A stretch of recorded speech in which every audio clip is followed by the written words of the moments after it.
নমস্কার বন্ধুরা, কেমন আছো তোমরা সবাই? আশা করি অনেক ভালো আছো, আর আমরাও কিন্তু তোমাদের আশীর্বাদে ভালোই আছি। আর সবাইকে জানাই সকালবেলায় রাধে রাধে। আর আমি কিন্তু স্নান করে ফ্রেশ হয়ে স্নান করে চলে এসেছি। আর আগের ভিডিওতে আমাকে একজন দিদিভাই বলেছে যে চুল ছেড়ে সিঁদুর পরতে নেই, আর সেটা তো আমিও জানি, কিন্তু সেদিন না ভুলে গেছিলাম, জানো তো। কখনো কখনো দেখবে আমাদের মাথা কিন্তু একদমই কাজ করে না। আর আজকে সিঁদুর দিয়ে কিন্তু টিপ পড়েছি, বারবার টিপ পড়লে জানো তো টিপের আঠায় কপালটা যেন কেমন হয়ে যায়। আর আমি তো গোপাল সোনা রান্না করতে পারবো না 3-4 দিন, যার জন্য দেখো আমার বর কিন্তু সকালে উঠেই রান্না বান্না শুরু করে দিয়েছে। আর বাড়িতে যদি রান্না করার লোক থাকে সেবা দেওয়া, তাহলে কিন্তু সে করতে পারে। আর যদি কারো বাড়িতে কেউ না থাকে, তাহলে কিন্তু মেয়েদের যে 5টা দিন থাকে বিশেষ, সেদিন যদি কেউ বাড়িতে না থাকে তখন কিন্তু সে সেবা দিতে পারে, কিছুই হয় না। আর আমার তো বাড়িতে লোক আছে সেবা দেওয়া, যার জন্য আমার কোনো প্রবলেম নেই। আর আমার গোপাল সোনা কিন্তু ঘুম থেকে উঠে গেছে।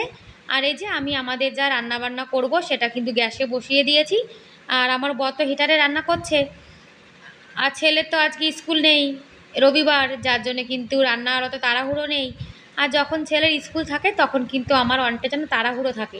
এক তো গোপাল সোনা রান্নাবান্না করতে হয়, তারপরে আবার ছেলের স্কুলে রান্নাবান্না। তোমরা তো জানো যে বাচ্চাদের স্কুল থাকলে কত সকাল সকাল টাইমের মধ্যে রান্নাবান্না শেষ করতে হয়। আজকে একটু সয়াবিন করব আদা জিরে বাটা দিয়ে, একদম নিরামিষই করব। আর নিরামিষ জানো তো, আদা জিরে বাটা দিয়ে রান্না করলেও কিন্তু নিরামিষ খেতে খুব ভালো লাগে। আর আমি সবসময় কিন্তু রান্নাতে গরম জলই দিয়ে থাকি।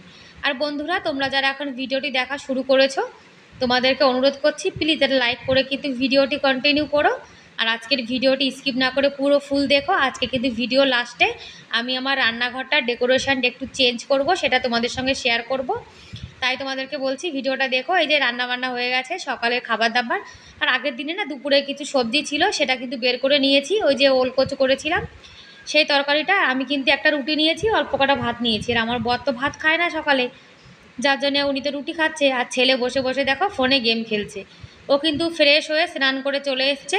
আর আমাদের জানো তো সকালে কিন্তু আমাদের একটা ভালো রুটিন আছে, যে আমরা কিন্তু সকালে ঘুম থেকে উঠে ফ্রেশ হয়ে কিন্তু স্নান করে তারপরে ঘরে আসি। আমরা ফ্রেশ হয়ে সেই ড্রেস পরে কিন্তু ঘরে আসি না কখনো। আমরা যতবারই ফ্রেশ হতে যাই ততবারই কিন্তু আমরা স্নান করে আসি, জানো তো।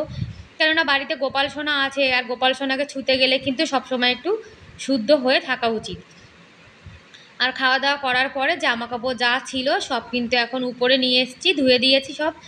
আর ছেলের স্কুলে জামা কাপড় জানো তো একদম নোংরা হয়ে যায়। ও যে স্কুলে সাদা ড্রেসটা পরে যায়, সেই ড্রেসটা জানি না কেন এত নোংরা করে ফেলে।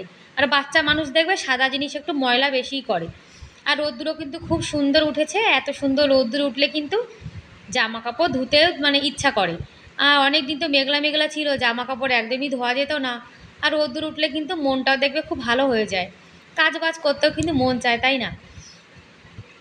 আর তোমরা যারা এখন ভিডিওটি দেখা শুরু দেখছো এই পর্যন্ত, তোমাদের যদি আজকের ভিডিওর কোনো অংশ ভালো লেগে থাকে, তাহলে প্লিজ একটা লাইক করে দিও। আর আমার চ্যানেলে তোমরা আজকে যে নতুন, আর এরকম ভিডিও তোমরা যদি দেখতে পছন্দ করো, তাহলে তোমরা চাইলে আমার চ্যানেলটিকে সাবস্ক্রাইব করে আমার এই ছোট্ট পরিবারের পাশে থেকে যেতে পারো। আর এই কাজটি যারা অলরেডি করে দিয়েছো তাদেরকে অসংখ্য ধন্যবাদ। আর তোমরা যে দিদিভাইরা আমার ভিডিও দেখো আর সুন্দর সুন্দর কমেন্ট করো, তোমাদের কিন্তু আমার ভিডিও দেখার জন্য আর কমেন্ট করার জন্য অনেক অনেক ধন্যবাদ। কিছু জামা কাপড় কিন্তু নিচেও দিয়ে দিয়েছি, ছেলে এখন বই পড়ছে। ওর কালকে না ইউনিট টেস্ট আছে, বাচ্চাদের প্রত্যেক মাসে মাসে যে ইউনিট টেস্ট হয়, যার জন্য কিন্তু আমার সোনা বই পড়ছে। দেখো আমার সোনাকে জানো তো কখনো বই পড়ার কথা বলা লাগে না। ও কিন্তু সব সময় স্কুলের হোমওয়ার্ক করা, বই পড়া সব নিচে থেকেই করে। আর বাচ্চা কাচ্চা ভালো হলে দেখো একটু তো তারিফ করতেই হয়, তাই না? ওদিকে হিটারে কিন্তু গরম জল বসে দিয়েছি, ভাত রান্না করব তো, তাই আগে থেকে হিটারে গরম জলটা বসে দিয়েছি। আর মুসুরির ডালের বড়া করব আজকে। মুসুর ডালের বড়া খেতে জানো তো আমার কিন্তু খুব ভালো লাগে। তোমরা কারা কারা মুসুর ডালের বড়া খেতে ভালোবাসো, তোমরা কিন্তু কমেন্ট করে জানাতে পারো। আর আজকের ভিডিওটা কেমন লাগলো তোমরা কিন্তু কমেন্ট করে জানাতে ভুলো না, ঠিক আছে দিদিভাই? আর এই যে এখন মিক্সিতে পিষে নেবো। আর জানো তো শিলে না আমার একদম বাটাবাটি করতে ইচ্ছা করে না। আমার মনে হয় শিলটা আমি যতক্ষণ বের না করবো ততক্ষণই যেন ভালো লাগে। ডালটা দেখো কত সুন্দর পেশা হয়েছে। আর এরকম যদি আমি শিলে পিষতে যেতাম তাহলে কিন্তু অনেকটা সময় চলে যেত। আর আমরা যখন মিক্সিতে কিছু পিষি আর কিছু পড়ে যায়, তখন যদি সঙ্গে সঙ্গে আমরা পরিষ্কার করে ফেলি, তাহলে কিন্তু সেই মিক্সিটা বেশি নোংরাও হয় না, একদম কিন্তু নতুনের মতো পরিষ্কার থাকে। যার জন্য আমি কিন্তু মিক্সিতে কাজবাজ করার পরে কিন্তু পরিষ্কার পরিচ্ছন্ন করে রেখে দিই। যার জন্য আমি মিক্সিটা দেখো 6-7 বছর হয়ে গেছে, এখনও কিন্তু ভালো রয়েছে। আর রান্না করার পরে আমাদের যে ছোটো মোটো বাসন হয় সেগুলো সঙ্গে সঙ্গে মেজে নেওয়া ভালো, তাহলে কিন্তু একবারে মানে বাসনের পাহাড় আমাদের সামনে থাকে না। আমি ওই কাজ করতে করতে আমার যা ছোটো মোটো বাসন হয় আমি কিন্তু সঙ্গে সঙ্গে ধুয়ে ফেলি। আর এইসব জ্ঞান কিন্তু আমার আগে ছিল না, যে সময়ের কাজ কী করে সময়ে কাজ করতে হয় আর কোন কাজটা আগে করলে ভালো হয় সেটা কিন্তু একদমই জানতাম না। এই যে সংসার করতে করতে একটা কিন্তু অভ্যাসে পরিণত হয়ে গেছে। আর আমরা যারা সাংসারিক মহিলা তারা কিন্তু জানি যে আমাদের কোন কাজটা করলে আগে ভালো হয়, সেটা কিন্তু আমাদের আপনা থেকেই সেই জ্ঞানটা চলে আসে, তাই না? আর বিয়ের পরে কাজ না পারলে কিন্তু মেয়েদের সংসারে অনেক কথা শুনতে হয়, কিন্তু বিয়ের পরে যখন পারতাম না তখন তো কথা শুনতেই হবে। আর এটা কিন্তু আমরা সব মেয়েরা শুনেছি, তাই না, কম বেশি। শুধু যে আমি বলেই কথা শুনি সে কিন্তু না, সবাই শুনেছে। আর বড়ার মধ্যে কাঁচা লঙ্কা দেবো, তা অল্পই দিয়েছি, লঙ্কাগুলোতে জানো তো ভীষণ ঝাল। আর বেশি ঝাল কিন্তু আমিও খেতে পারি না, আমার ছেলেও বেশি ঝাল খেতে পারে না, যার জন্যে ওই হালকা পাতলা যেটুকু ঝাল সেটুকুই দিই, বেশি দিই না। আর অনেক অনেক বাড়িতে দেখেছি অনেক ঝাল দিয়ে রান্না করে, কিন্তু অত ঝাল না, আমি একদম খেতে পারি না। বেশি ঝাল খেলে আমার পেটের মধ্যে কেমন যেন জ্বালা পড়া শুরু হয়ে যায়। আর ডালের বড়ায় কিন্তু পেঁয়াজ দেবো না, কেননা আমার বর আবার পেঁয়াজ খাবে না তো, যার জন্যে লবণ হলুদ আর কাঁচা লঙ্কা একটু মানে ভাজা মশলা যা আছে সে ভাজা মশলা দিয়ে দিলাম, ব্যাস এটা দিয়ে মশলা মানে ডালটা ভালো করে মিশিয়ে তারপরে বড়া বানিয়ে ফেলবো। ডালের মধ্যে কিন্তু আমি বেসন ময়দা কিছুই দেবো না, বেসন ময়দা এগুলো না দিয়েও কিন্তু ডালের বড়া খেতে ভালো লাগে। ওদিকে হিটারে ভাত বসিয়ে দিয়েছি, এদিকে ডালের বড়াটা করে নিচ্ছি। আর কারেন্ট থাকলে জানো তো আমার কিন্তু অনেকটা গ্যাস বেঁচে যায়। আর আমাদের এখানে কিন্তু এখন রাজস্থানে গ্যাসটাকে মানে কারেন্ট কিন্তু ফ্রি আছে। কারেন্টের বিল কিন্তু অনেক মানে 1-2 বছর হতে গেল কারেন্টের বিল কিন্তু একদমই আসছে না। মানে 100 ইউনিট পর্যন্ত কিন্তু কারেন্টের বিল ফ্রি। আর ভাতটা আর মার গালার পরে আমি এরকম গ্যাসের পরে রেখে দিই, তাহলে এক্সট্রা জল থাকলে শুকিয়ে যায়। এদিকে বড়াটাও কিন্তু হয়ে গেছে, এখন একটু উল্টে দিচ্ছি। আর বড়া দিয়ে জানো তো গরম ভাত খেতে কিন্তু খুব ভালো লাগে। আমার ছেলে কিন্তু ডাল মানে ডালের বড়া খেতে খুব ভালোবাসে। আর ডালের বড়ার সঙ্গে শুকনো লঙ্কা না হলে আমার বরের আবার ভালো লাগে না, যার জন্য একটু শুকনো লঙ্কা ভেজে নিয়েছি, ব্যাস বড়াগুলো কিন্তু রেডি হয়ে গেছে।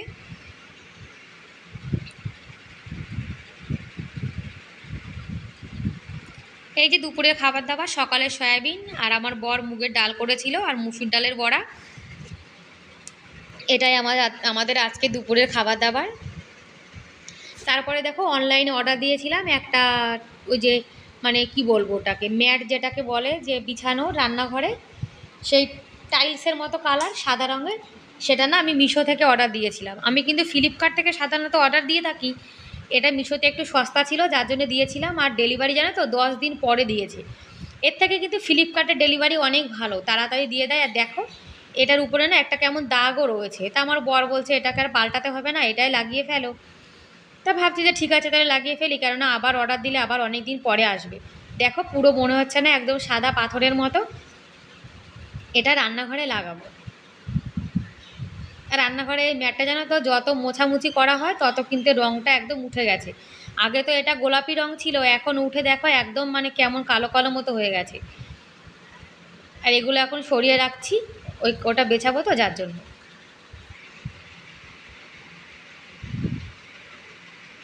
আর ওটা বিছানোর আগে সুন্দর করে একটু পরিষ্কার করে নিচ্ছি। আর আমাদের মেয়েদের কিন্তু রান্নাঘরটা একদম শখের জায়গা, যেটাকে বলি আমরা সারাদিন কিন্তু মেয়েদের দেখবে সারাদিনের বেশিরভাগ সময়টা কিন্তু রান্নাঘরে কাটাতে হয়, যার জন্য রান্নাঘরটা যদি সুন্দর হয়, রান্নাঘর মানে সুন্দর গোছানো গোছানো থাকলে দেখবে কাজ করতেও কিন্তু মন চায়। এই যে আমার বর আর আমার ছেলে দুই মিস্ত্রি মিলে দেখো এটাকে লাগিয়ে দিয়েছে। আর আমার ছেলে মিস্ত্রি এই যে এই তাকটা বানিয়ে দিয়েছে, এই তাকটা কিন্তু আমার ছেলে বানিয়েছে, দেখো ফেভিকল দিয়ে চিপকে তারপরে একটা তাক বানিয়ে দিয়েছে। আমার ছেলে কিন্তু ভালোই মানে কাজ বাজ পারে। তা আমি আমার বরকে বলছি ছেলে যখন বড় হবে তখন কিন্তু তোমার কাজের অনেকটা সুবিধা হয়ে যাবে। তারপরে তাকটা দিয়ে দেখো রান্নাঘরটা কিন্তু আমি গুছিয়ে নিয়েছি। আর জানো তো বন্ধুরা, রান্নাঘর গোছাতে জানো তো আমার কিন্তু খুব ভালো লাগে। আর রান্নাঘরটা যদি গোছানো গোছানো থাকে তাহলে কিন্তু রান্না করতেও মানে মন চায়, বলো। আর রান্নাঘরটা গোছানোর মানে এটা লাগানোর পরে কেমন লাগছে তোমরা কিন্তু কমেন্ট করে অবশ্যই জানিও। আর আমি কিন্তু অত ভালো করে গোছাতেও পারি না, আর আমার রান্নাঘরে কিন্তু অত দামি সেরকম কোনো ফার্নিচার কিছুই নেই। যা আছে গরিবের সংসারে তাই দিয়ে কিন্তু ছোট্ট রান্নাঘরটাকে আমি গুছিয়ে গাছিয়ে নিয়েছি। আর এই তাকটা তো ওপাশে ছিল, এখন এই পাশে রেখে দিয়েছি। আমাদের নিরামিষ গোপাল সোনার যা জিনিসপত্র সব এই তাকটাতে রেখে দিয়েছি। নিরামিষ আমিষ আলাদা করে রাখলে কিন্তু কোনো অসুবিধা হয় না, কাজের সময় হাতের কাছে পাওয়াও যায়। ব্যাস বন্ধুরা, তাহলে আজকের মতো এ পর্যন্তই, দেখা হবে পরের ভিডিওতে। ততক্ষণ অনেক